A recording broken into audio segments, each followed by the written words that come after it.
Aujourd'hui, je vais te partager les 7 habitudes que les milliardaires, millionnaires et toutes les autres personnes extrêmement successful, talentueuses ont. En réalité, j'ai lu énormément de biographies, un nombre quasiment hallucinant et un nombre qui fait peur depuis maintenant presque 10 ans. Ça fait pas mal de temps, en effet. Et je voulais te partager. C'est les points que j'ai trouvés. Donc, tu as une corrélation avec ces gens extrêmement talentueux. Alors, la première habitude, et celle-là ne va certainement pas t'étonner, c'est la curiosité intellectuelle. Ça veut dire que quand tu te dis « j'ai toujours des nouvelles choses à apprendre », j'ai jamais suffisamment de connaissances, je ne peux pas me dire « voilà, maintenant je sais plus que tout le monde », je me repose sur mes lauriers, non. Mais simplement se dire, je suis toujours trop bête et il y a toujours de nouvelles choses que je devrais apprendre et être au courant qu'on doit tout le temps, continuellement s'investir sur soi, sur ses compétences, sur ses connaissances, eh bien ça, c'est une habitude que toutes les personnes talentueuses possèdent. Donc simplement se dire, voilà, aujourd'hui, qu'est-ce que je vais apprendre? Aujourd'hui, qu'est-ce que je vais faire? Quelle est la connaissance que je devrais investir? La deuxième habitude, qui va peut-être un tout petit peu plus te surprendre, c'est de tout le temps investir ton argent. Plus te surprendre, ça dépend de la génération en réalité. Peut-être que la génération X et Y, ou plutôt Y et Z, ont beaucoup plus de facilité à comprendre, mais il faut continuellement investir son argent. Parce que se dire gagner, je gagne suffisamment, je vais devenir millionnaire, je vais devenir milliardaire, et puis voilà, c'est fait. Non, il faut aussi faire travailler ton argent. Et ces gens, les gens talentueux, les gens qui sont très riches, savent comment investir leur argent.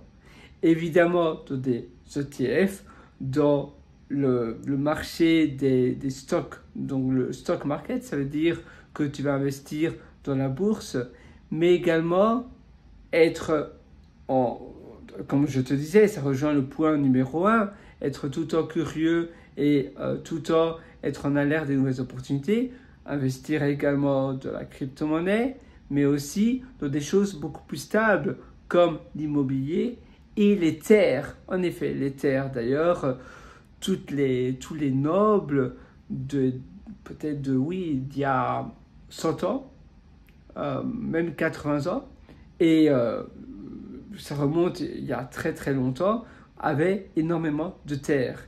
Maintenant, c'est moins le cas. Les terres, il y en a de moins en moins, mais les gens riches, les gens même aussi de bonne famille, avaient tous des terres parce que c'était un moyen extrêmement efficace et stable d'avoir de la richesse. Donc, investir en plein de manières différentes. Tu peux aussi investir dans des tableaux, par exemple.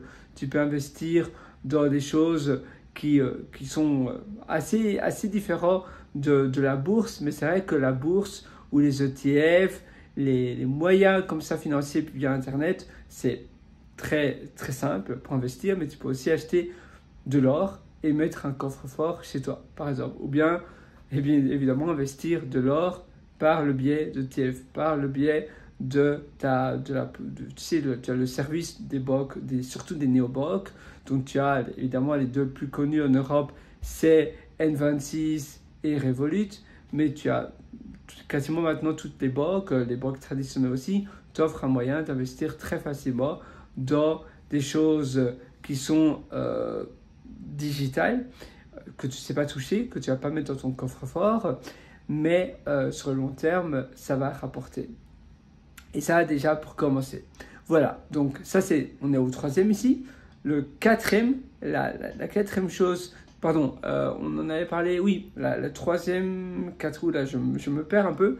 J'avais noté d'ailleurs les choses qu'il faut investir. Bon, on va parler de la 3e chose maintenant.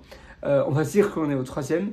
Alors, la troisième, c'est, comme je te parlais de s'investir intellectuellement, la lecture, c'est toujours quelque chose de très fiable. Donc, lire, lire, lire et se dire que finalement, comme le point numéro 1, la lecture, ça apporte énormément. Ça apaise et ça te rend aussi un peu plus bête.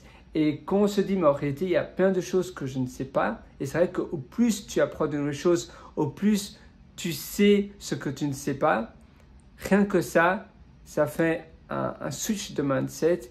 Et là, tu te dis, mais il faut que j'agisse, il faut que je prenne des nouvelles décisions, il faut que voilà, je passe à l'action. Et le fait de passer à l'action, ça va aussi te permettre d'aller prendre des décisions qu'un pauvre n'aurait pas fait. La quatrième habitude, c'est une habitude de mindset, de se dire que finalement,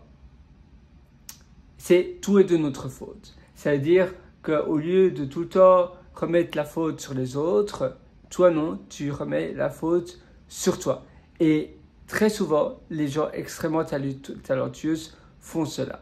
Ça veut dire que, et puis moi après ça devient une habitude et on ne s'en rend même pas compte.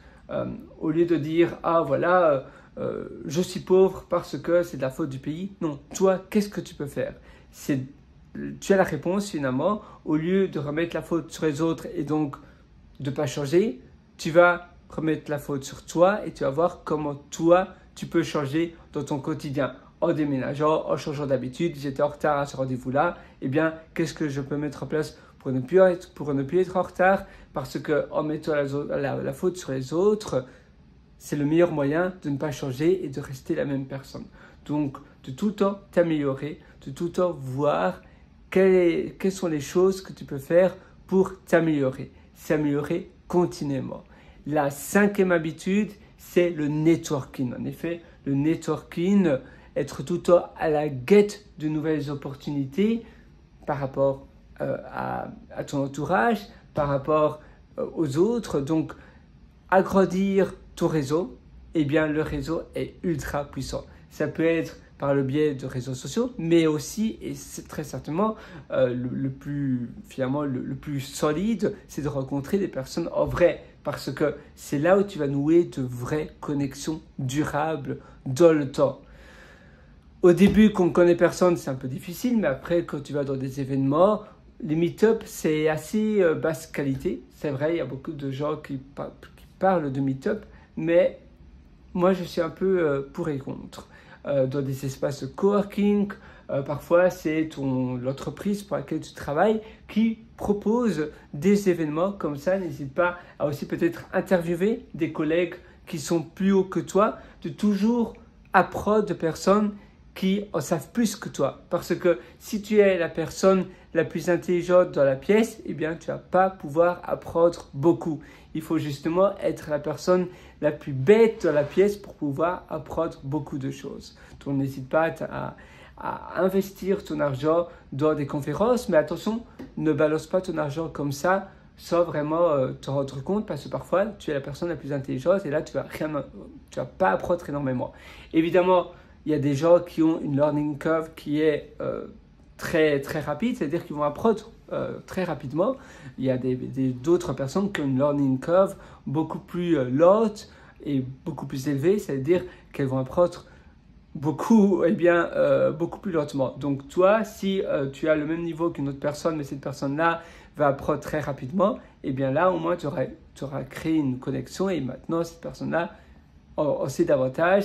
Évidemment, là, c'est bien, mais ce n'est pas toujours le cas. Parfois, on est entouré de personnes mais qui ne savent pas partager ou qui ne veulent pas partager. Là aussi, on est coincé. Donc, il faut aussi trouver un bon mindset, le mindset de personnes qui, voilà, des gens qui sont transparents, mais aussi qui sont paid forward, c'est-à-dire pay, it, et puis forward. Donc, je donne, tu donnes, je donne. D'ailleurs, de la Silicon Valley, c'est énormément cet esprit-là, pay it forward. La sixième habitude, c'est de se dire que finalement, tu sais, très souvent, on se dit, ben voilà, maintenant, c'est fini.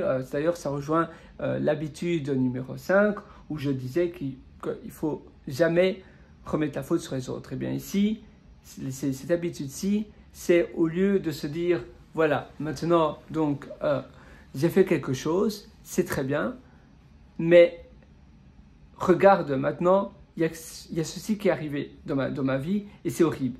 Par exemple, récemment, j'ai postulé pour un poste que je rêvais, qui est très senior, avec le salaire parfait, et je ne l'ai pas eu. Et finalement, je me dis, mais voilà, le hasard a décidé comme cela. Et se dire simplement, eh bien voilà, maintenant je passe à autre chose, et finalement le hasard fait bien les choses, au lieu de ne pas pouvoir faire le deuil de choses qui se passent dans ta vie, simplement se dire, voilà, le hasard fait bien les choses. Je parle ici évidemment d'opportunités, je ne parle pas quand il y a quelqu'un, peut-être un proche de ta famille qui décède, là pas du tout, le hasard ne fait pas bien les choses. Mais en termes d'opportunités, savoir dire, mais voilà, d'accord, je voulais faire ça, mais finalement, le hasard fait bien les choses. Je n'ai pas réussi à avoir cette opportunité-là, c'est triste, mais peut-être que c'est bien comme ça. Et puis se dire, voilà, maintenant, what's next? Aller à autre chose, passer à autre chose, et on oublie ce qui se passe derrière. Parce que c'est vrai que très souvent, le hasard fait bien les choses. Et c'est pas parce que maintenant tu peux pas avoir ce que tu voulais avoir, peut-être que plus tard tu pourras l'avoir. Et la dernière habitude, c'est, d'ailleurs, pour moi, c'est une habitude aussi qui m'a énormément aidé. À nouveau, c'est une habitude de mindset. À nouveau, c'est vrai que le mental, c'est très puissant. Parfois, on se dit que finalement, il faut être entouré de bonnes personnes, il faut avoir été dans une bonne famille, donc être bien né, comme on dit, mais pas nécessairement. C'est vrai qu'être dans un bon pays avec un bon passeport et avoir une famille qui a déjà de l'argent, ça peut aider, mais pas nécessairement, parce que s'il y a beaucoup d'argent dans ta famille, peut-être que tu ne vas pas faire beaucoup, justement, tu ne vas pas beaucoup te dépasser. Le pays, c'est vrai que ça aide énormément. Si tu as un bon passeport, si c'est facile de t'épanouir, parce que quand on est dans un pays où tout est très dur, où on ne sait même pas ouvrir un compte en banque, all-in, un compte Stripe à cause du pays où tu te trouves, là, c'est vrai que c'est limitant. Mais ça ne doit pas être une excuse. Tu ne dois pas te dire, voilà, maintenant, je peux rien faire. Finalement, tout est possible. Il suffit de le vouloir, d'accord? Parfois, il faut déménager, etc. Mais si tu te dis maintenant, je suis condamné à ne pas pouvoir réussir parce que je suis mal né, je ne suis pas né dans le bon endroit, eh bien, alors là, tu t'auto-fermes toutes les portes devant toi. Et ça, c'est pas bon. Mais si la dernière habitude, à nouveau, comme je te disais, c'est une habitude de mindset, c'est une habitude qui est dans la tête, mais il faut se construire cela, c'est de se dire, maintenant, qu'est-ce que je fais? Donc, toujours prendre une décision. Au lieu de traîner, au lieu de se dire maintenant, est-ce que je fais ça ou ça? Il y a une proposition là et là, il y a un investisseur qui me propose ceci ou cela. De ne pas attendre trop longtemps et de passer à l'action. Au lieu de ne rien faire, finalement, l'inaction, c'est un peu la mort. Il faut toujours prendre une décision. Il faut prendre un choix. Il faut faire un choix. Parce que si tu ne fais pas de choix, eh bien, il n'y a rien qui va avancer. Tu ne dois pas t'attendre à avoir quelque chose si tu ne prends pas de choix. Il faut passer à l'action, il faut faire quelque chose. Donc, toujours te dire, voilà, maintenant, quelle est la décision que je prends? Et chaque jour, prendre une décision, faire un choix. Chaque jour, toujours te dire, voilà, même s'il s'avère que c'était un mauvais choix, il faut que j'apprenne de mon erreur. Évidemment, faire des erreurs, c'est très bien, mais il faut aussi apprendre de ces erreurs. Et pas se dire échec. Non, simplement, c'est une erreur, c'est un palier supplémentaire pour aller plus loin. Et finalement, ça, c'est la 8e habitude que je voudrais te partager également, c'est de ne pas voir un échec comme un échec, justement voir un échec comme un levier pour progresser. Donc, tu te dis, voilà, super, j'ai fait une erreur. Si je n'avais pas fait cette erreur-là, je n'aurais pas pu apprendre. On lit très souvent dans des livres, il ne faut pas faire ça, il ne faut pas faire ça. Mais la meilleure manière d'apprendre, c'est de faire l'échec par soi-même. Parce que quand on lit ou quand on nous dit de ne pas faire ça, ce n'est pas aussi intense. Parfois, on nous dit de surtout pas faire quelque chose parce que sinon, voilà, ça va nous fermer des portes. Ou bien, on nous dit qu'il faut faire ça et pas ça. Mais ce n'est pas encore bien rentré dans notre tête. Il faut qu'on fasse l'erreur pour se dire, mais non, en réalité, je ne dois surtout pas le faire. Moi, ça m'est arrivé souvent. Peut-être que pour toi aussi, tu vas peut-être dans des endroits un peu dangereux et on te dit non, il ne faut pas aller là. Et tu dis mais non, c'est très sûr, il ne m'est jamais rien arrivé jusqu'au jour où il t'arrive quelque chose, où on te vole ton téléphone ou bien peut-être on te menace et là tu te dis waouh, non, je ne vais plus jamais retourner dans ce quartier-là tard le soir, tu vois. Mais il faut apprendre de ces erreurs. Évidemment, je te souhaite surtout que ça ne t'arrive pas, mais il faut se dire, voilà, d'accord, ça s'est passé, je n'aurais pas dû le faire, mais maintenant, j'ai appris de mon erreur et je passe à la chose suivante. Et de toujours avancer comme cela. Voilà, j'espère que ça t'a aidé, tu vois, c'est le soir maintenant pour moi, donc j'espère que ça t'a aidé. Si tu veux aller encore beaucoup plus loin, tu as mes ateliers en description, en dessous de cette vidéo. Moi, je te souhaite tout le meilleur et finalement, la vie, tu sais, c'est un peu un chemin. Et si tu profites de ce chemin, eh bien, il ne faut pas se demander où il mène. Tout simplement, tu profites du moment. Parce que si on se dit, oh là là, maintenant, où ça mène? D'accord, je fais tout ça, je fais des vidéos sur YouTube, je fais des vidéos sur TikTok, et puis maintenant, où est la fin du chemin? Ça veut dire que tu n'aimes pas ce que tu fais. Il faut simplement profiter du chemin. Et si tu profites du chemin de la vie, ça veut dire que tu es au bon endroit. Parce qu'alors, voilà, on vit dans le présent, on vit dans le moment, et c'est ça, il faut vivre dans le momentum. C'est-à-dire, il faut vivre là où tu te trouves. Si tu es 100% dans le présent et que tu adores ta vie, eh bien tu as réussi ta vie. Finalement, le but de la vie, c'est d'être heureux, d'être épanoui. Et ça fait aussi partie de ces habitudes, des habitudes des personnes extrêmement talentueuses, des personnes millionnaires. Finalement, être un millionnaire qui n'est pas heureux, à quoi bon? Donc, il faut aussi profiter de la vie et être dans le présent. À nouveau, je t'ai concocté pas mal d'ateliers. Il y a l'atelier Belle Vie que je te suggère et l'atelier Immersion Profonde. Il y a également l'atelier Super Humain. Tout ça, c'est en description. Moi, j'ai plus que hâte de te retrouver de l'autre côté. Et sur ce, je te souhaite une excellente journée, une excellente vie du fond du cœur. À une prochaine. Alors, vas-y, fonce. Je te retrouve directement dans mes ateliers. Évidemment, tu es libre de prendre ces ateliers ou pas. Mais si tu veux avoir une longueur d'avance, si tu ne veux pas faire toutes les erreurs par toi-même, même si évidemment il y a des erreurs à faire, c'est vrai parce que c'est la meilleure manière d'apprendre, mais il y a beaucoup de choses que l'on peut aussi apprendre d'autres personnes. Et ça, à nouveau, c'est le mindset où on se dit, je dois apprendre, je dois investir sur mes connaissances, je dois investir sur moi-même. Et c'est pour cela que je t'ai concocté pas mal d'ateliers. Donc moi, je te retrouve directement de l'autre côté pour voir ces ateliers. J'espère que ça va je suis sûr d'ailleurs que ça va énormément ça va te permettre d'investir sur toi et tu vas énormément en apprendre. Maintenant, évidemment, comme je te disais, tu es libre d'apprendre de prendre ces ateliers ou pas. Mais par contre, oui, c'est vrai que même si tu as appris énormément d'autres personnes, je pense quand même que tu as beaucoup à apprendre parce que finalement, mes ateliers, j'ai énormément théorisé ces ateliers. C'est vrai que j'ai dépensé plus de 90 000 $ américains dans des séminaires aux États-Unis, en Irlande, au Royaume-Uni, en Australie et à Singapour. Et j'ai tout condensé dans ces ateliers, donc je suis sûr que tu vas en apprendre quand même une bonne dose. Et voilà, si tu ne prends pas ces ateliers, c'est pas grave, mais je te souhaite de suivre ces habitudes que je viens de te partager. Et si tu as aimé cette vidéo, n'hésite pas à me mettre un pouce bleu et à me suivre. Ciao!